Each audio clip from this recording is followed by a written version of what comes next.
Hi, everybody. Hi. Welcome back to another episode of the Boss Ravioli Queens with your two favorite caregivers, Nicole Ravioli. Boss Lady Amy.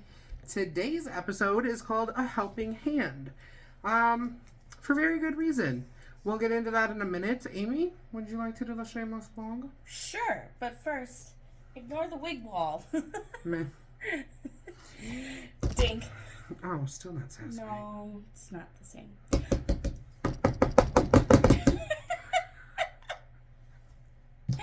Okay, hi. Hello. If you're new here, welcome. We're the Boss Ravioli Queens. We are your two favorite caregivers, as Miss Ravioli said earlier. Earlier? It was like 30 seconds. Yeah, sure that. Still earlier. Okay. So together we have, 21 years of healthcare? Combined experience. Experience, yeah. So this is a healthcare caregiving podcast where we talk about healthcare, caregiving, training topics, how they relate to healthcare. Yeah. All of the things. So you can go back and you can watch our old episodes on YouTube. You can also go back and listen to our old audio-only episodes. However, at this time, we're not releasing any audio-only versions of our episodes. And quite honestly, I don't know if we're going to do that again. We'll get there. We gotta... It takes time. We gotta figure stuff out. It takes time. But and anyway, money. you can go listen to those anywhere you listen to podcasts, except Apple. Do you want to know why? Because we're poor. Julie, do the things. But anyway, you can stay up to date with us, and you can follow us each week as we release a new episode on the YouTubes. And yeah, we've talked about all kinds of stuff. I don't know, at this point we've been doing this for 2 years, 3 years, something like that. 2? Yeah. We've talked about a lot of different stuff. And we still have more. Isn't that interesting? A caregiving podcast. Always got more to talk about. Mm-hmm. Always. Alright, shameless plug.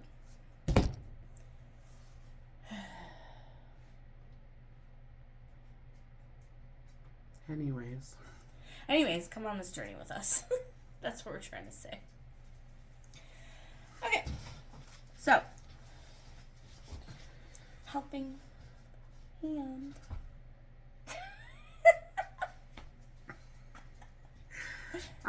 So basically, in this episode, we're going to talk about people need help with their loved ones sometimes, and that's okay.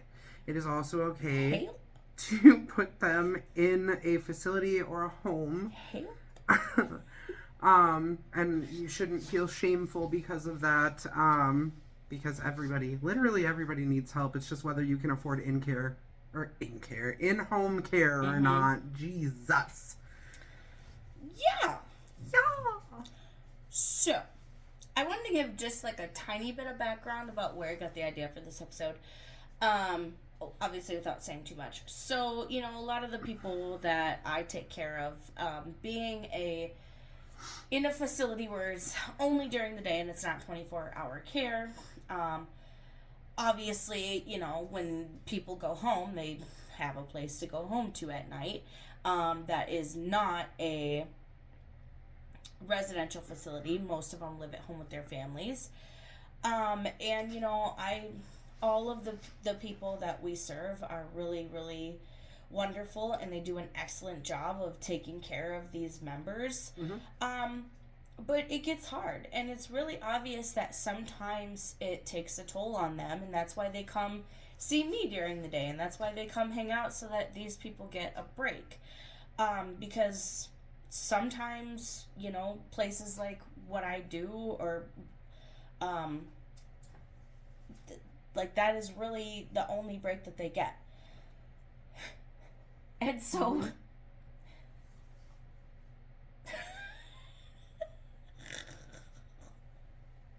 it won't lay flat.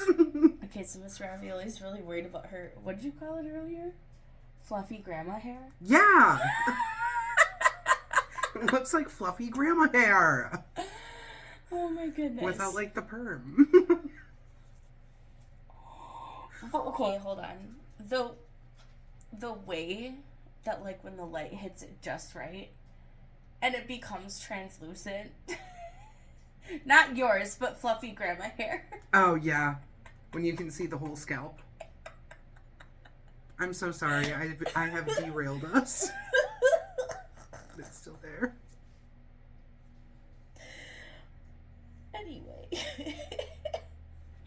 So, you know, we talked about caregiver burnout before, but honestly, it's been so long since we've done an episode like that. Yeah. I think that at some point we should probably start bringing back some of the old, like, topics that we've done before and doing an updated episode on them just to Like kind of... a revamp. Yeah, hit those points again because that's so important. Caregiver burnout happens to not only people who do this as a job, but also those who don't have a choice where, you know, they stay home and take care of their spouse or kids or whatever. Parents. Yeah, parents. I mean, all kinds of things. And, you know, as much as I admire the fact that there are people that do that in this world, and it takes a really special person to do that, there's nothing wrong with sending your child or loved one or, you know, sister or brother or whatever the case is to a residential facility. Nothing wrong with that. You're not abandoning them. You're not, you know, shoving them off on somebody else. It doesn't make you a bad person.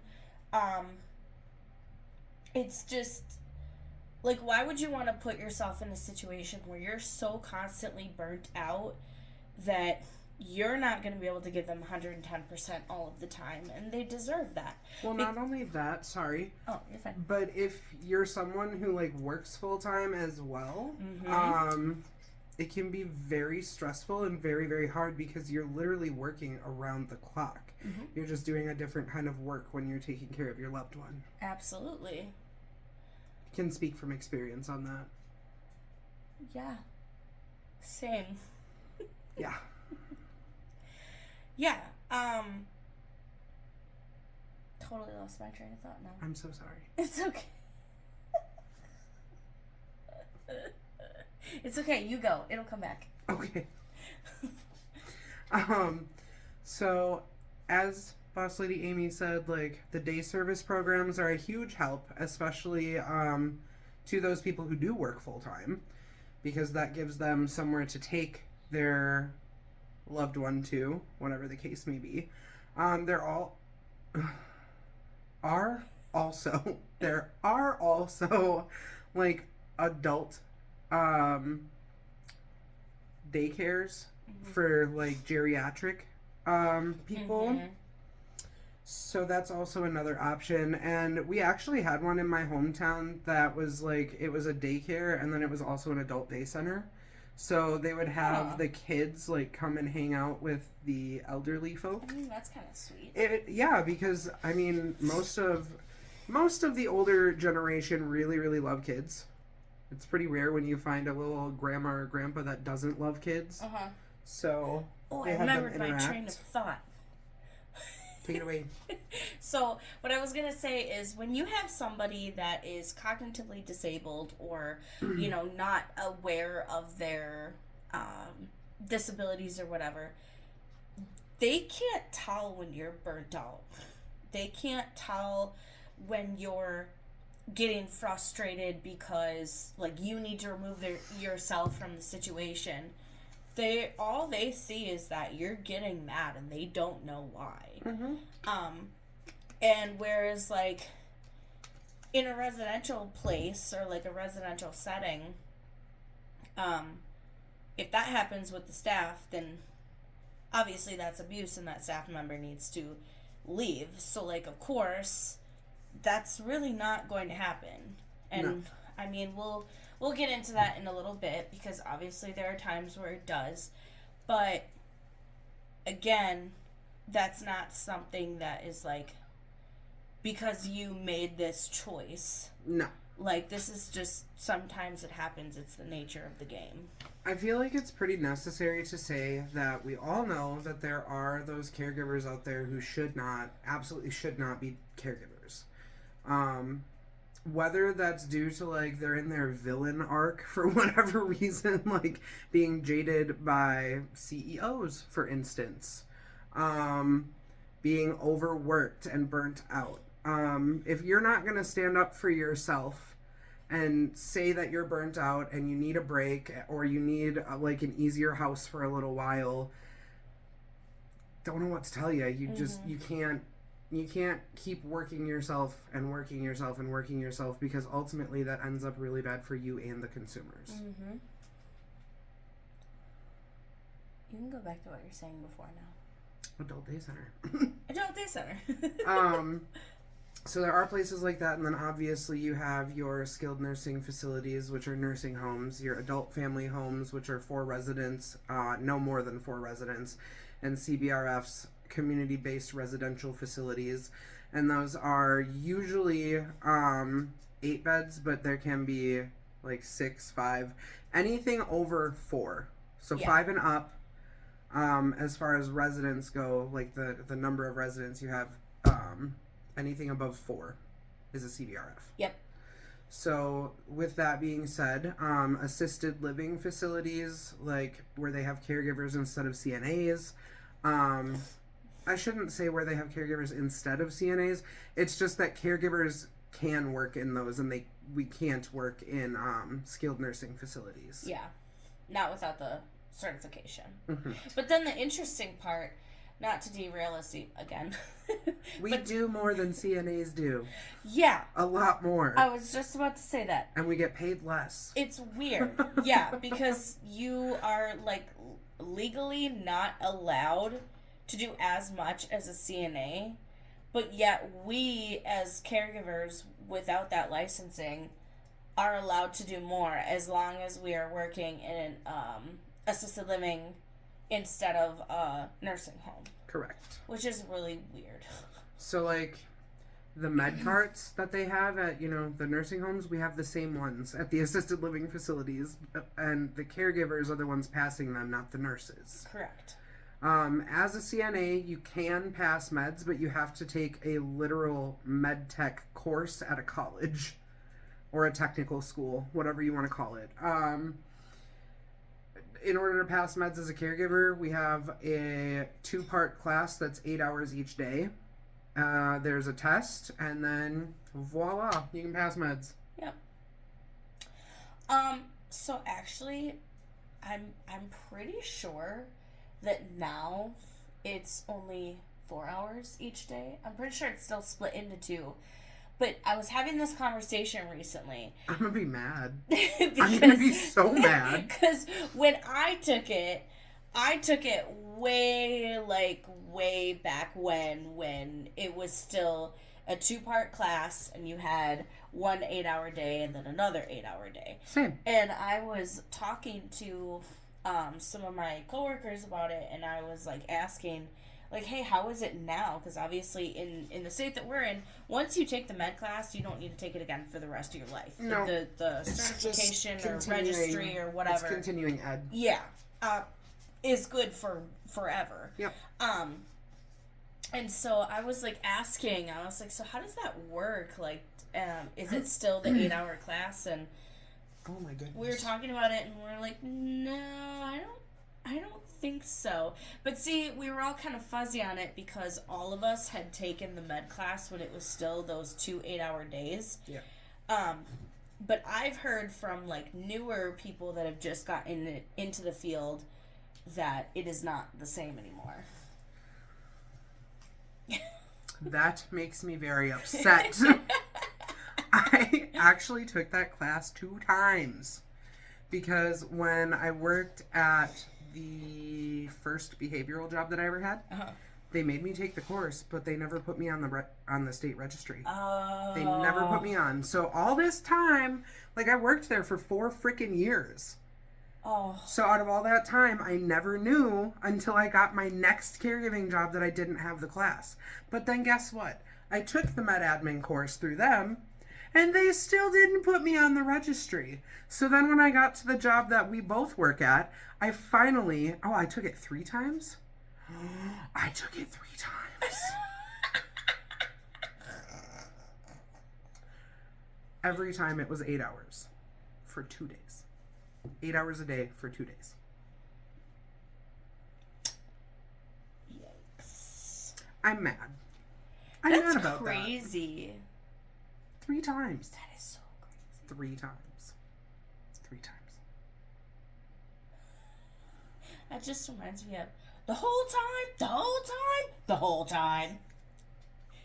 3 times, 3 times, 3 times. Oh, God. Eh. Anyways, we're going to get back on track now. We are going to get back on track. I just had one more thought, though. With enough experience as, like, passing meds and then the more things that you're delegated to do, honestly, I feel like as a caregiver, you start to inch closer and closer to, like, more of, like, what an LPN would do. Yeah. And, like, obviously, you know, you can't just be like, oh, yeah, I've got enough experience to equate myself to an LPN. But, like, over time, you start to learn I those wish things. that's how it was, though. Yeah, seriously. Because if jobs equaled out to, like, credentials... I could be a nurse. Same. And probably a psychologist. Same. I know all the meds. I know what they do. I know what they're used for. I know that you can use seizure meds as antidepressants. Or anti-anxiety as well. Yeah. Mm-hmm. Anyway, we're getting back on track now. Yeah. That was a different playground. Yeah. Yeah. Okay. We left the park. Yeah. I'm trying to remember what we were talking about.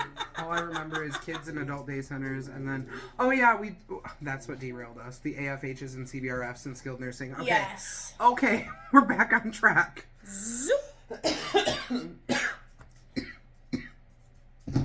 Hold on. Hold on while she dies. Mm-hmm. Okay. So, you know, it's part of my job to have uncomfortable conversations sometimes. And there have been a few times where I have pulled parents or guardians or whoever aside and have just been like, hey, I really think that this person needs extra help. Like, do you want resources? Like, I can get you connected with somebody in, you know, like a home care department, or we can look into openings in residential facilities. Like, I can help you with these things. And for the most part, usually they always turn me down. But I'm hoping that I at least plant the seeds, because there's really nothing wrong with it. Well, I think it ultimately boils down to, like, a pride thing. Like, Yeah. I can take care of my kid, thanks. Right. Like, one of those situations. Well, right, and that's just it. It's like, you know, because I've heard that before. Like, well, I've taken care of them for, you know, the last 40-some years. Okay, I understand that. But at the same time, did you expect to be taking care of them for that long? Right. Like, I know that as a parent, obviously, you take care of your kids. That's a lifelong plan. You're going to take care of them for the rest of your life. But however, in somebody who's quote-unquote normal, in what capacity, that changes throughout their life. Mm-hmm. You know, as you take care of them as a baby, obviously you're their main, like, life source right now. But Right. then as things change and they progress and they grow, how you take care of them changes. But when you have somebody that's cognitively or physically disabled, or sometimes both, sometimes that newborn stage doesn't go away. It doesn't ever leave. And you have to ask yourself, yes, You were looking at it too, I huh? was looking at, there was a thing, I flicked it. Anyway.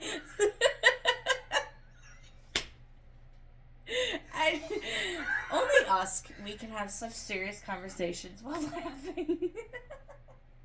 That was the thing. I flaked it. Well, they had to know. Now they know. Okay, anyways, sorry. Now they know. But seriously, you do have to ask yourself, is this something that I was really prepared to do for the rest of my life? Mm-hmm. Like, obviously, you know, my child, of course, I'm prepared to take care of him for the rest of my life. But do I really want the newborn stage forever? Probably not. I Probably mean, not. and it's okay to say no. It's okay to be like, look, I did my due diligence. My child is now an adult.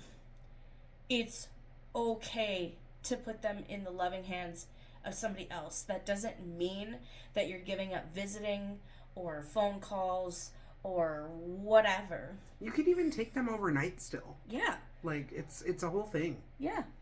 You can still take them on family vacations. They can still be in your life. Yeah. But it's the same thing as if they were to, you know, grow up as a quote-unquote normal person and move out and start a life of their own. It's following the same path but in a different way. And there's really nothing wrong with that. It doesn't make you any less of a parent or a person. And it's really sad that some people equate that to, like, themselves as a whole and just, like, this is what I do. I take care of my kid. This is my life now. Yeah, like, without taking care of my kid, what am I? Who am I? Like, you have to remember, you were a person before your child. You're still a person. Mm-hmm. Like, you know, and I think about this a lot, as a mother, like, how am I perceived to other people? Like, you know, who am I to you? You know, like, because it's all My different. best friend. Like, it's all different, you know? You're gonna be somebody totally different at work than you are at home. Mm-hmm. You're somebody totally different to your spouse than you are with your kids. Like, it's really, I think about that a lot. It's really interesting to think about, like, how people look at me, how other people perceive you. Right, exactly. I think about that sometimes too. I have to back up because, like, I don't know what's wrong with my inner thigh muscle, but it hurts. So I need to sit differently, apparently. But I think about the way I am perceived as well, because obviously, like, we can tell I'm not a skinny girl, okay? So, like, that pops You're into not? my head. No. I know, it's a shocker. That's news to me. It's news. But, like, a lot of people, I think, take one look at somebody Hold on. and just, like... Am I skinny? Yeah, totally.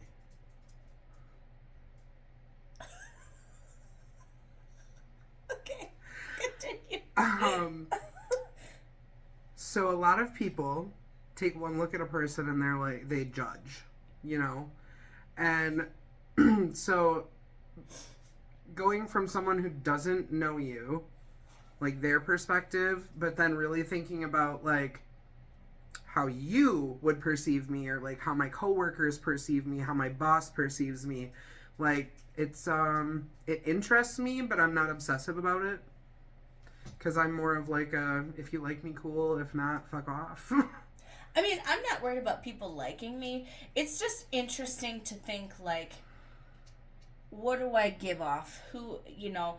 And I say that because I just think, like, if I look at this parent or spouse or, you know, sister or brother or whoever is taking care of this person, and that's all I see, like, that's really sad to me. And, you know, if I were that person, I would feel, like, I guess kind of one-dimensional. Like, Yeah. I would feel like this is all I am. Like, this is my whole identity. Right. This is how everybody sees me. Right, exactly. And that's really sad because, like I said, You were a person before being a parent. Like, just because you are taking care of somebody else doesn't make you any less of a person. It's not like it combines you. It's not like their life is your own. They are a separate person. It's like people who have been through traumatic things, how they think that all people see is their trauma. Right. Like when they wear their trauma on their sleeve. Exactly. Yeah. Yep. Well, yeah, and I mean, eventually that type of caregiver burnout can lead to, trauma and wearing that on your sleeve. And right. I mean, it's really sad when, there's options out there. And it's one thing when you genuinely don't know, but once you've been given the options and you're still just choosing to, I guess for your own selfish reasons, to just like keep this person in like an emotional chokehold almost. Yeah. Then that's on you. Like, not to say that it's bad, but if you've been given the options, if it's really clear that you need the help and that this person has the potential to be a lot happier in a residential setting, like, the only person you're hurting is them and you. Mm-hmm. Well, that also, like, goes back to what you said about being angry or upset in some sort of way, and with the burnout situation, like, that person doesn't know why you're upset. They just know that you're upset. They didn't... And it's not even fair to say that they caused it. You caused it yourself because you overworked yourself. Mm-hmm. Whether you're actually at work or not, like, that's still a thing. It still happens. So, I guess, going back to all of that, it's okay to ask for help. Yeah. It's plenty okay to ask for help. And it, again, doesn't make you any less of a parent, any less of a human being to ask for help. With my son being special needs, like, there's been plenty of times where, how do I say this without sounding really like a terrible parent? Like, there's been plenty of times where I feel like I'm doing the bare minimum, and in that very moment for me, that's enough. Because, like, of how overstimulated I am, and with all the things going on, especially, like, because sometimes, as part of his behaviors, he gets really angry. Sometimes I'm trying to get him dressed while I'm being screamed at, or hit, or both. And it's like, okay, you know what? Your clothes are on. I may not have done all the other things I needed to do, like, brush your hair, or told you to go brush your teeth, or whatever, but you know what? You're dressed, and that's enough for me. Yeah. and sometimes, like, you have to celebrate those small victories. But at the same time, it's a double-edged sword, because if you're going through that, day in and day out, like, obviously, as a child, you expect to go through those things. But once you get to that point in adulthood, where it's like, okay, we've been doing the same song and dance for so many years, it's okay to be like, you know what? I want someone who specializes in this field to take over this part for me. Mm-hmm. Because, again, as a parent, you realize that, like, yes, kids are a lifelong commitment, obviously, but it took me a really long time to realize that those commitments that you make to your kids, they grow and they evolve. And, like, before I became a parent, I had it all mapped out in my head of, like, okay, this is this milestone that I'm going to be there for, and this is how this is going to go, and whatever. And that's just not true. Throw that shit out the window. Literally can't plan that stuff. You can't. No, you don't know what's going to happen. You have no idea. And It's been a day, okay? I know. It's been a day for me too. Trust me, girl. But no, you really can't plan for those things. And that's kind of the whole beauty of caregiving, is that it's ever changing. And another point that I wanted to add is, like, if you choose to put your loved one in some sort of home or facility, the caregivers or the CNAs or wherever they are, whoever takes care of them, they're doing the actual work. You can just enjoy your time. Mm-hmm. And that's what it's meant to be. Not to say that if you do choose to keep your loved one at home that you're not going to enjoy your time, because obviously there's always those good, enjoyable moments or days, whatever the case may be. But when you get all burnt out and things, those become less. Not only that, but it's so quick for you to, like, get taken out of that moment. You can be like, ugh, I was having a good minute. Like, I was enjoying it. Like, oh, you ruined it with your behavior or whatever. And it's like, no, they didn't ruin anything. Because, again, this is how this person is. They are stuck that way. Mm-hmm. They're not going to change. Just because you know that this isn't how a quote-unquote normal person acts, you have to adapt. doesn't mean that they know that. Have to adapt. Exactly. You need to plan for those types of things. Like, you know, when I take my people out, I'm prepared for anything. I've had one that stripped at the bowling alley. I've had people eat out of the garbage. I mean, I've had any number of scenarios, you name it. I've had ones that they just like to disappear, and then we'll just find them in, like, a totally different area, just, like, smiling and laughing. I mean, it's whatever. And it's like, you know, it's really funny because at my job, that type of thing is absolutely hilarious. But, like, as a parent, if I were out and about with them and this is my kid, like, I'd probably be really embarrassed. But, you know, again, we're trained for this sort of thing. This is our life. It's our career. What we do. Yeah, exactly. Like, and, you know, you have to be the type of person that like thinks that is hilarious in order for it to be okay. If you don't think that that's good, then don't be in caregiving. I was reading my shirt upside down. It says caring is a work of heart. It is.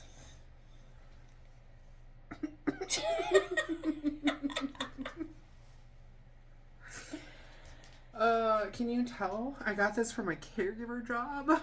No way. I think it says it. Yeah, it does. Fudge. Oh, they don't see it. No, but I do, and that bothers me.